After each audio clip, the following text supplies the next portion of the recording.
Reciban, como de costumbre, un gran saludo en cualquier parte del planeta en que se encuentren. Y pues como lo habíamos comentado en la sesión última que se grabó, pues prácticamente todo el recorrido que hemos realizado a lo largo de estos temas finalmente nos llevan a culminar en este gran tema que viene a ser una especie de conclusión, conclusión de el primer gran fiat, el fiat de la creación. Y nos referimos concretamente a que hemos ido escudriñando, desmenuzando cada uno de los elementos, hemos ido tratando de identificar cada una de las piezas claves de este gran rompecabezas del fiat creador para finalmente poder dar una respuesta lo más fehaciente posible a este gran misterio. ¿Para qué estamos aquí? ¿Por qué fuimos creados? ¿Cuál es la razón de nuestra existencia? De alguna manera, con todo el recorrido, el itinerario que hemos ido siguiendo a lo largo de esta gran aventura, por qué no decirlo, pues nos ha permitido poder recopilar todos los elementos fundamentales de este engranaje que nos permita dar una respuesta contundente a este gran drama. Vamos a más adelante a aclarar por qué también puede ser visto como un gran drama el de la creación del hombre. Así es que, pues, vayamos sin más a iniciar este recorrido, digamos, el último tramo de este recorrido, en este tema que probablemente nos vaya a implicar varias sesiones. Es un tema que nos va a mantener bastante ocupados, va a requerir toda nuestra atención, porque en este tema de la creación del hombre se concatenan todos los temas que ya hemos visto a lo largo de este primer gran bloque. Así es que, sin más, vayamos pues a iniciar este recorrido, este último tramo, para poder encontrar las respuestas que nos planteamos como preguntas desde un inicio.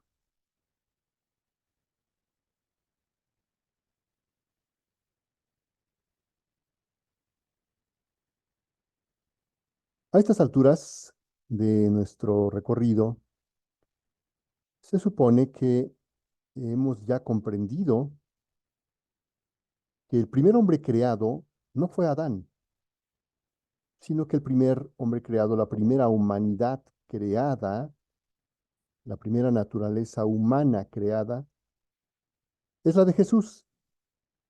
Ya no vamos a repetir todo lo que se ha dicho en la sesión a la cual dedicamos muchas horas de eh, explicación y de comprensión de este gran misterio.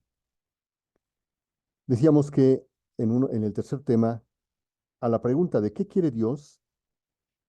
La respuesta es Jesucristo, porque en Jesucristo Dios por fin consigue lo que buscaba.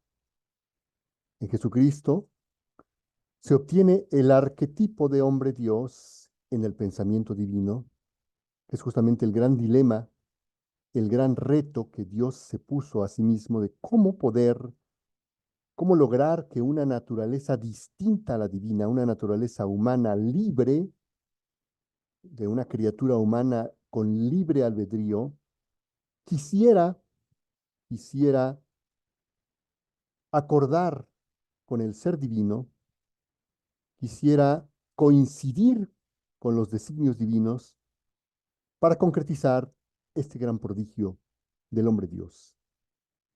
Jesucristo es, pues, el Dios creado e increado al mismo tiempo, en quien Dios se complace, mucho se recrea, en quien encuentra todo, absolutamente todo.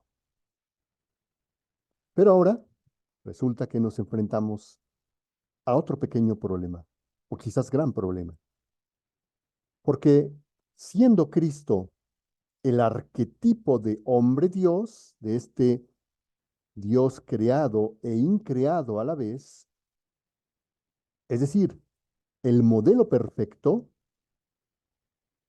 siendo un modelo perfecto, un arquetipo, otra vez volvemos al punto inicial en el que se encontraba el ser divino. El ser divino, viéndose a sí mismo como un ser único, no hay otro como él, no se resignaba a esa condición de aislamiento, de ser único en su especie, por eso lo ponemos entrecomillado. Y entonces emprendió ese gran proyecto, ese gran reto de cómo resolver el dilema de tener a otro ser de su misma naturaleza con quien poder entablar una relación entre iguales. Esto lo logra con el arquetipo de hombre Dios, con Jesucristo, pero ahora resulta que el hombre Dios vuelve a aparecer con esta misma condición de ser único en su especie. No hay otro como él hasta este momento. Al no haber otros como él, ahora el arquetipo está aislado, está solo. Y por supuesto, va a experimentar lo mismo que el ente supremo, que la divinidad, cuando se veía a sí misma la divinidad como un ser único, no quería estar solo. Y por eso se lanzó a ese gran proyecto de crear otro Dios increado. Pues ahora el arquetipo está en las mismas condiciones. Es único, no hay otro como él, por lo tanto, se ve a sí mismo aislado, se ve en un estado de soledad y por supuesto que no se resigna a quedarse así, totalmente aislado. En el libro de Cielo, Jesús dice unas verdades interesantísimas a este respecto. Dice con estas palabras, si supierais cómo deseo, suspiro, amo la compañía de la criatura, es tanto que si al crear al hombre dije, no es bueno que el hombre esté solo,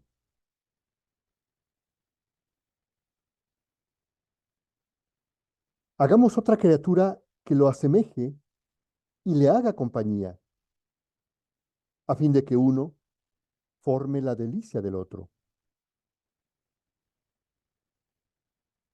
Estas mismas palabras, antes de crear al hombre, las dije a mi amor. No quiero estar solo, sino quiero a la criatura en mi compañía.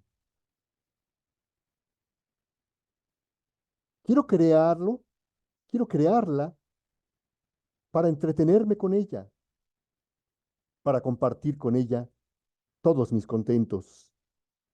Con su compañía me desahogaré en el amor. Así es que con este fragmento tomado del libro de Cielo, podemos claramente entender que este hombre Dios, que ha estado desde toda la eternidad con Dios, como lo dice el prólogo del Evangelio de Juan, la palabra estaba en el principio. La palabra era Dios, la palabra estaba con Dios. Todo fue hecho sin ella y sin ella no se hizo nada de lo que existe. Pero ahora esta palabra encarnada, este arquetipo de hombre Dios, quiere también entablar una relación entre iguales, porque solamente con una relación entre iguales es como puede lograr esto que él llama desahogar en amor, pero por supuesto en amor con mayúsculas, es decir, amor divino, porque es un hombre Dios, el arquetipo de hombre Dios, el Dios creado e increado a la vez. Por lo tanto, quedaría enteramente insatisfecho si pretendiera entablar una relación con otra criatura de la cual únicamente pudiera recibir amor humano. Por supuesto que no. Entonces, tiene que ahora darse a la tarea de crear a otro hombre Dios, igual que él. Pero esta tarea ya no es tan complicada como al inicio, porque ahora ya se tiene al arquetipo, al modelo perfecto. Basta solamente hacer la copia o las copias de este modelo perfecto y todo arreglado. Para empezar por la parte, digamos, tradicional, pero a la vez un tanto controversial, vamos en primer lugar a revisar los relatos del Génesis acerca de la creación del hombre. Y digo relatos porque en varios capítulos del libro del Génesis se narran lo que parecieran historias diferentes, o mejor dicho, versiones diferentes de una misma historia. No aparece una secuencia como tal, como la encontraríamos en cualquier libro cuyo autor se propone desde el principio establecer un índice, un capitulado. En el libro del Génesis esto no es tan sencillo de encontrar. Entonces, por eso necesitamos primero no perder de vista, no olvidar algo que ya vimos muy al inicio de nuestro curso, que de acuerdo con lo que nos indica la Constitución dogmática de Iberbun, donde nuestro magisterio sabiamente nos previene en reconocer, en distinguir los distintos géneros literarios que aparecen en la Sagrada Escritura. Y casualmente, el libro del Génesis, en toda esta narración de la obra creadora, pues por supuesto que va a estar impregnada fuertemente de este género alegórico.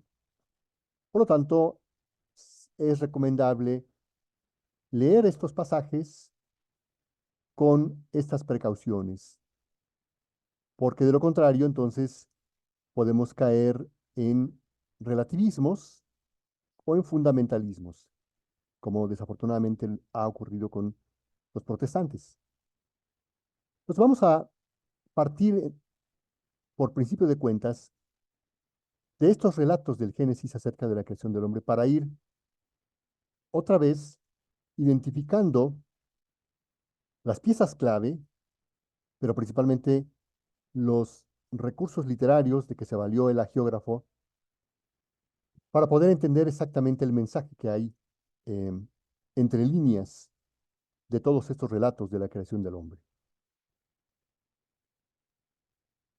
En Génesis 1 encontramos esta frase: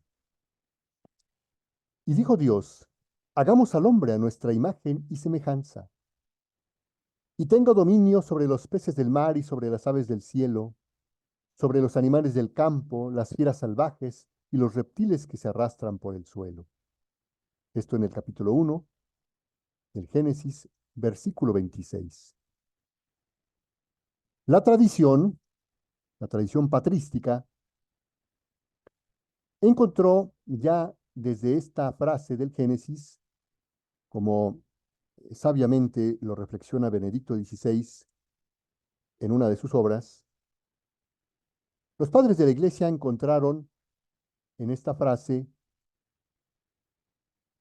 un primer indicio, un esbozo de lo que podría entenderse como la Trinidad.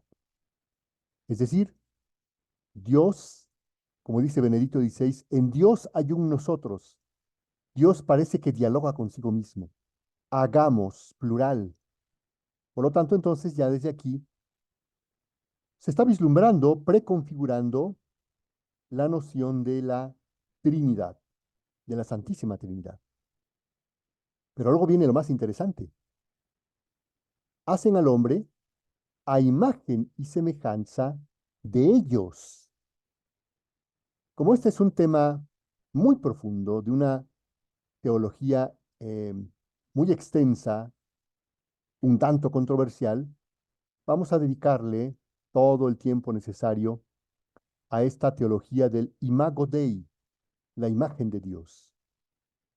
Así es que de momento ahorita solamente nos contentaremos con citar este primer pasaje de Génesis 1:26, donde aparece esta obra, este acto de la creación del hombre, a imagen y semejanza de Dios, pero creado como un ser al que se le confiere autoridad, poder, dominio. Es decir, el ser humano es creado como un rey, como un soberano, y tiene soberanía sobre todos los demás seres creados, animados e inanimados. Pues aquí tenemos tres elementos muy importantes que vale la pena que posteriormente nos detengamos a meditar en cada uno de ellos. Este aparente diálogo que hay de Dios contigo mismo cuando dice hagamos al hombre. Luego, por supuesto, está toda la teología del Imago Dei, la imagen de Dios, la imagen y semejanza de Dios, y el ser humano como dominador, como soberano, como rey de la creación. En el capítulo 2 de Génesis encontramos lo siguiente. Y formó Yahvé Dios al hombre del polvo de la tierra, e insufló en sus narices aliento de vida. De modo que el hombre vino a ser alma viviente. Y plantó Yahvé Dios un jardín en Edén, al oriente, donde colocó al hombre que había formado. Nuevamente aquí aparecen muchos elementos en este sentido alegórico, pero que también encierran una parte del género literal. Es decir, cuando se habla de que Dios forma al hombre del polvo de la tierra e insufla aliento de vida, ahí tenemos ya dos elementos clave para desarrollar y escudriñar esta gran teología de el origen del hombre. Y por supuesto, está todo lo relativo al jardín del Edén. Así es que em, vamos simplemente ahora a quedarnos con esta cita únicamente como revisión, pero por supuesto que más adelante iremos em, fragmentando, extrayendo todos los elementos interesantes de este pasaje, Génesis 2, 7, 8. Luego, más adelante, en Génesis aparece este pasaje. Entonces dijo Yahvé Dios, no es bueno que el hombre esté solo. Le haré una ayuda semejante a él. En el capítulo 2, versículo 18. Y aquí vemos justamente las palabras que al principio tomamos del libro de cielo, donde Jesús dice claramente lo mismo, que él, antes de crear al hombre, le dijo a su amor, al amor con mayúscula, no quiero estar solo, quiero a la criatura en mi compañía, a la criatura humana. Bueno, entonces, el primero que consideró que no era bueno estar solo era el arquetipo de hombre Dios, Cristo. Y lo mismo quiso para La primer copia que hizo de sí mismo, que fue Adán, quiso que Adán también no estuviera solo, sino que tuviera a un semejante, alguien a su imagen y semejanza. Esto lo encontramos en el capítulo 2 de Génesis, versículo 18. Entonces, Yahvé Dios hizo caer un profundo sueño sobre el hombre, el cual se durmió, y le quitó una de las costillas y cerró con carne el lugar de la misma.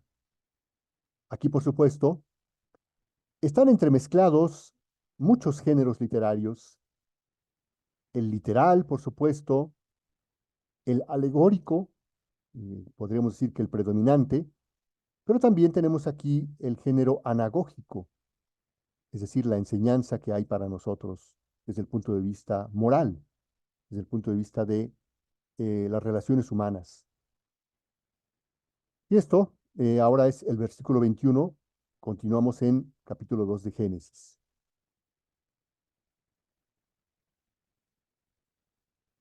De la costilla que Yahvé Dios había tomado del hombre, vean cómo está aquí el sentido alegórico, sabiendo que para Dios no hay imposible, Dios puede formar de la nada, por lo tanto, hablar de la costilla aquí, referirnos a esto es referirnos a una parte del mismo ser, de la misma persona, es decir, de Adán. Vemos cómo se narra que Eva no fue formada como Adán, no fue formada de la tierra, del barro, sino que Eva fue tomada de todo lo que ya existía en el hombre. Formó una mujer y la condujo ante el hombre. Y dijo el hombre, esta vez sí es hueso de mis huesos y carne de mi carne. Génesis 2, 22, 23. ¿Por qué esta expresión de Adán? Porque unos versículos antes de estos que acabamos de mencionar, se narra que cuando dijo Dios esa frase de no es bueno que el hombre esté solo, aparece en el Génesis la creación de todos los animales. Y dice Génesis que Dios llevó a todos los animales ante Adán para que Adán le pusiera nombre a todas las especies, a todos los animales. Y dice el Génesis en ese pasaje, pero no se encontró ningún ser a su semejanza. De ahí pues que en la mujer es tomada del hombre, en un sentido alegórico. Ahora el hombre sí encuentra a alguien de su misma naturaleza. Por eso la frase de esta vez sí es hueso de mis huesos y carne de mi carne. Finalmente, en el capítulo 5 encontramos esta frase también muy enigmática. El día que Dios creó a Adán, lo creó a semejanza de Dios. Varón y mujer los creó y luego los bendijo. Vean cómo aquí se respeta el género literal porque está todo escrito en plural, en sentido plural. Pero luego dice, el día que los creó, les puso, plural, el nombre de Adán, singular. Entonces, nuevamente, este capítulo 5, versículos 1, 2, nos vuelve a dar la idea que en Adán estaba contenida toda la humanidad.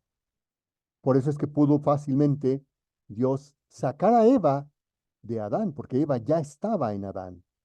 Por eso dice, los creó, plural, o sea, ambos, varón y mujer, y les puso, varón y mujer, el nombre de Adán. Es decir, nuevamente se está refiriendo que a toda la creación gravita en torno a la figura de Adán. Ahora bien, esto que podría quedarse simplemente como una mera interpretación, una exégesis estrictamente literaria, biblista, circunscrita al ámbito de lo religioso, y pues por supuesto que desde un punto de vista científico eh, habría una especie de, ¿cómo decir?, discriminación, eh, repulsa hacia este tipo de narraciones, diciendo, bueno, simplemente se trata de fábulas, de cuentos, casi para niños, para que gente con poca instrucción pueda entender algo tan complejo. Pero con el paso del tiempo vemos que la ciencia de alguna manera ha corroborado este hallazgo de que en Adán se encuentra todo lo necesario para que pueda surgir el resto de la humanidad. Ahora, la ciencia nos dice que tenemos una, digamos, la ciencia ha encontrado que en los seres humanos hay unos componentes esenciales que son los llamados cromosomas sexuales. Los, los machos tienen los cromosomas XY, las hembras cromosomas XX. Por lo tanto, los espermatozoides pueden portar el cromosoma X o el cromosoma Y, mientras que el óvulo femenino solamente el cromosoma X. Si un espermatozoide portador del cromosoma Y fecunda un óvulo, pues tendremos un ser con cromosomas XY, que es un niño. Pero si ocurre lo contrario, si fecunda el óvulo un espermatozoide con cromosoma X, lo que va a resultar es una niña porque es el cromosoma XX, que da como resultado una niña, mientras que la combinación XY da como resultado un niño. Así es que, de alguna manera, la ciencia ha descubierto o ha corroborado con estos hallazgos que en el varón está todo lo necesario para la fecundidad, para la reproducción, para perpetuar la especie y, por supuesto, también para definir el sexo de la descendencia, si se va a tratar de un niño o una niña. Así es que, solamente como un dato, pues podríamos decir hasta cierto punto curioso, pero que no es otra cosa que una corroboración de que todo estaba ya perfectamente establecido en el acto creador del hombre. Y ahora vamos a entrar a el magisterio de la iglesia para seguir profundizando en esta verdad tan fundamental de que en Adán estaba todo lo necesario para poder sacar de ahí a todo el resto de la humanidad. Nos dice nuestro catecismo de la Iglesia Católica, debido a la comunidad de origen, el género humano forma una unidad, porque Dios creó de un solo principio todo el linaje humano. Esto está tomado del libro de los Hechos de los Apóstoles, capítulo 17, aquel pasaje tan conocido cuando San Pablo va a predicar al Areópago en Atenas frente a todos los sabios, los eruditos, los filósofos del imperio griego y precisamente refiriéndose a ellos como personas que él los califica como muy religiosos, aprovecha esa característica, ese momento para decir justamente, he visto recorriendo el Areópago, me he encontrado un pequeño altar dedicado al Dios desconocido, pues así decía la inscripción. Pues de ese Dios desconocido les vengo a hablar. Y ahí es donde les menciona esta frase, que Dios creó de un solo principio todo el linaje humano. Y esto también aparece en el libro de Tobías, capítulo 8. Maravillosa visión que nos hace contemplar el género humano en la unidad de su origen en Dios. Esto tomado del numeral 360 del Catecismo de la Iglesia Católica. En la unidad de su naturaleza, compuesta de igual modo en todos de un cuerpo material y de un alma espiritual. En la unidad de su fin inmediato y de su misión en el mundo. En la unidad de su morada, la tierra. en la unidad de su fin sobrenatural, Dios mismo, a quien todos deben tender, en la unidad de los medios para alcanzar este fin. Y ahora vamos a ver cómo nuestro Señor, tomado del libro de cielo, nos va a corroborar todo esto que hemos, de alguna manera, interpretado de estos pasajes de la Sagrada Escritura del libro del Génesis, y que ya nuestro magisterio lo había dejado intuido, plasmado en el catecismo, en estos numerales, este numeral 360 que acabamos de leer. Pero ahora escuchemos al mismo Dios hablándonos en el libro de cielo respecto a cómo en Adán estaba puesto ya todo para de ahí tener su origen toda la humanidad. Nos dice Dios en el libro del cielo, cada criatura que debía venir a la luz del día estuvo presente en aquel acto de la creación del hombre. Nuestro fiat unido a nuestro amor corría, y abrazando a todos y amando con un solo amor a todos, ponía el primado de nuestros actos en cada una de las criaturas que habría venido a la existencia. Porque para nosotros no hay pasado ni futuro, sino todo es presente y en acto. Si esto no fuese, nuestro fiat se encontraría restringido y obstaculizado. No podría engrandecer tanto sus llamas para encerrar a todos en su luz, de modo de hacer en todos lo que hace en una sola criatura.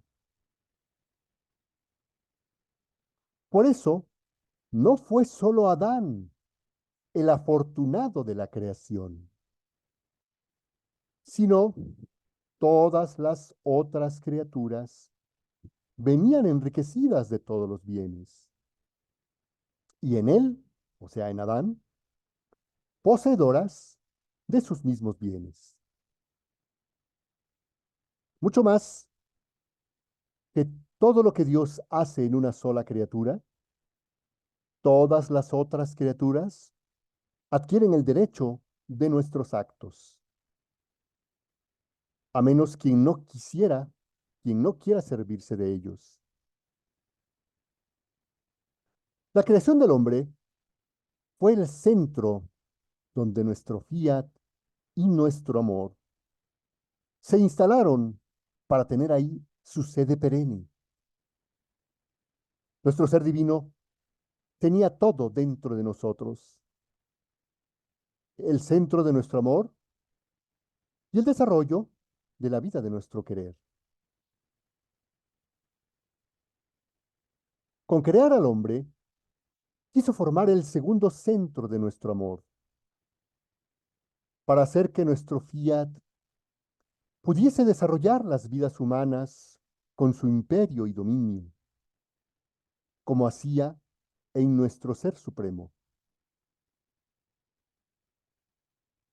Por eso, en el acto de crear a Adán, todas las criaturas venían creadas en él. Todas estuvieron presentes, ninguna faltó.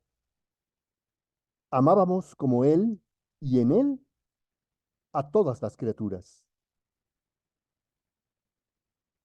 Cuando con tanto amor formábamos su humanidad, plasmándola y modelándola con nuestras manos creadoras, formando los huesos, extendiendo los nervios, cubriéndolos de carne, formando todas las armonías de la vida humana.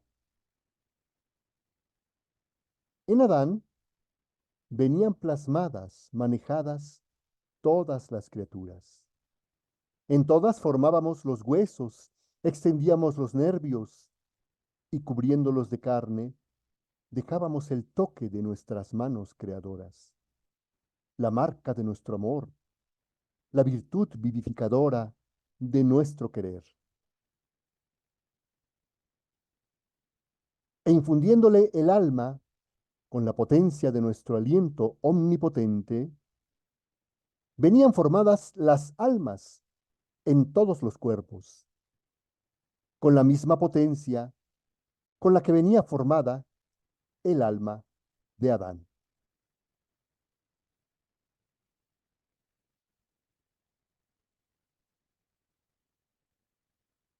Mirad entonces cómo cada criatura es una nueva creación, como si hubiésemos creado al nuevo Adán, porque en cada una de ellas queríamos renovar el gran prodigio de la creación, la instalación del centro de nuestro amor, el desarrollo de la vida de nuestro fiat. Fue tanto el exceso de nuestro amor al crear al hombre, que hasta en tanto no venga la última criatura sobre la tierra, estaremos en continuo acto de creación para dar a cada uno lo que fue dado al primer hombre creado. Nuestro amor desbordante, el toque de nuestras manos creadoras, por la formación de cada una de ellas. Y ahora, siguiendo las propias recomendaciones de Jesús en el libro del cielo, repitámosle nuevamente a nuestro Señor, a la divinidad, a la Santísima Trinidad, este éxtasis de la creación del primer hombre. Figlia mia, che dolce ricordo la creazione dell'uomo. Lui fu creato in una nostra estasi d'amore. Fu tanto il nostro amore che restammo rapiti innanzi alla nostra stessa opera che mettevamo alla luce. Ci rapiva la beltà con cui lo avevamo investito. Ci rapiva la santità con cui lo avevamo riempito. Ci rapiva la forma, l'armonia con cui lo avevamo formato.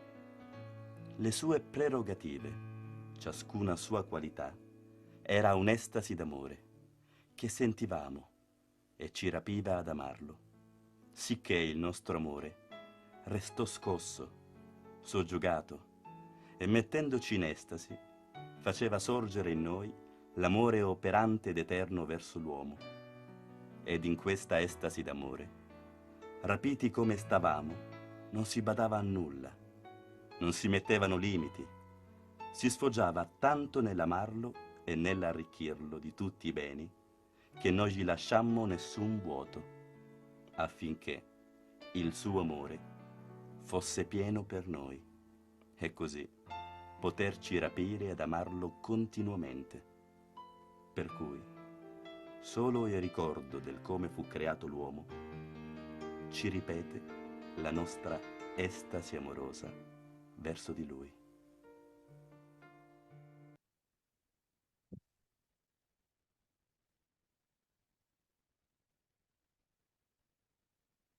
Bien, pues con este bellísimo giro en la creación del hombre que espero todos le hayamos y podamos entregarle a nuestro Creador. Concluimos esta primera sesión, esta primera grabación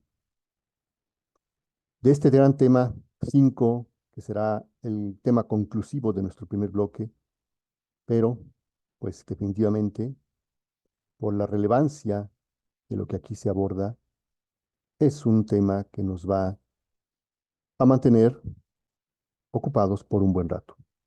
Los invitamos pues a continuar acompañándonos a lo largo de este fascinante y pleno de éxtasis el tema de la creación del hombre. Hasta la próxima.